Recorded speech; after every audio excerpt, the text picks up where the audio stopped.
बिहार में चल रही महागठबंधन की सरकार बड़ी उठक-पटक और अंड-वंड के राजनीति के बीच होते हुए पिछले रविवार को 17 माह में समाप्त हो गई और एक बार फिर पाला बदलकर बिहार के ही मुख्यमंत्री नीतीश कुमार एनडीए में शामिल हो गए और एक बार फिर वो बिहार के ही 9वें मुख्यमंत्री के रूप में शपथ ली। बात बिहार से आती है और बिहार में खत्म हो गई। अब बात आती है लोकसभा चुनाव 2024 की।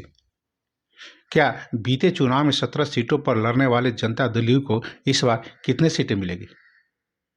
खुद भाजपा कितने सीटों पर चुनाव लड़ेगी और बाकी बचे सीटें पर लोजपा के दोनों दल में चाचा और भतीजा वीआईपी पार्टी हम और आरएलडी को कितने सीटें दी जाएगी?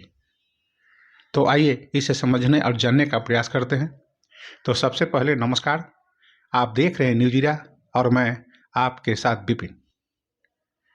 बिहार में जनता दल यू को साध कर विपक्षी इंडी गठबंधन को सबसे बड़ा झटका देने के बाद भाजपा के सामने आने वाली मुख्य चुनौती सीटों के बंटवारे की होगी। जनता दल यू के साथ आने और मुकेश सहनी को विकासशील इंसान पार्टी वीआईपी के भी राजग में शामिल होने के बाद राज्य में राजग के कुनों में 7 दल हो जाएंगे।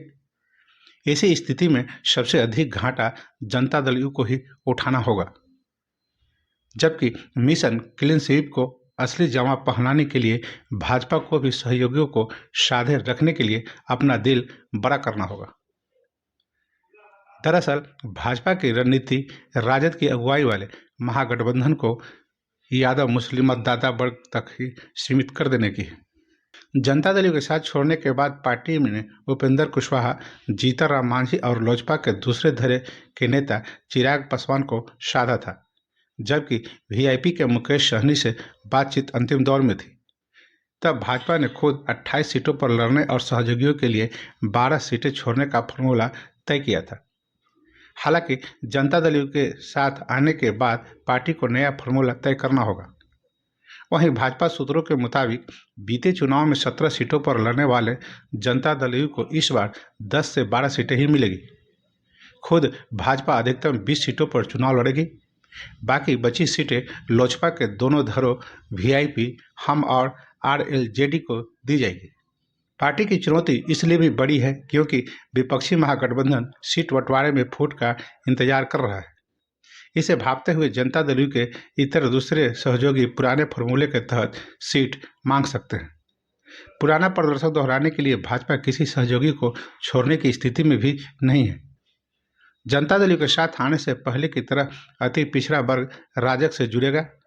हालांकि दलित वोट को साधे रखने के लिए पार्टी को लोजपा के दोनों धड़ों के साथ मांझी को साधे रखने की जरूरत होगी।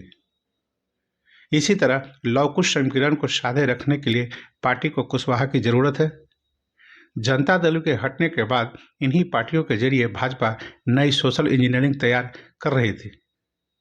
वीआईपी अगर राजग में आती है तो उसे 2 सीटें देनी होगी। भाजपा पहले ही कुशवाहा को 2 और मांझी को 1 सीट देने का वादा कर चुकी है। लोजपा के दोनों धड़े अलग अलग 6-6 सीटें मांग रहे हैं। इसमें चिराग पासवान पर राजद की नज़र भी है। ऐसे में अगर दोनों धड़े 6 सीटों पर भी मान जाए तो भाजपा और जनता दल यू के लिए 29 सीटें बचती हैं। चिराग पासवान ने दबाव बढ़ाया तो यह संख्या कम हो सकती है। तो बस अभी के लिए इतना ही। तो हमें आज्ञा दीजिए। नमस्कार।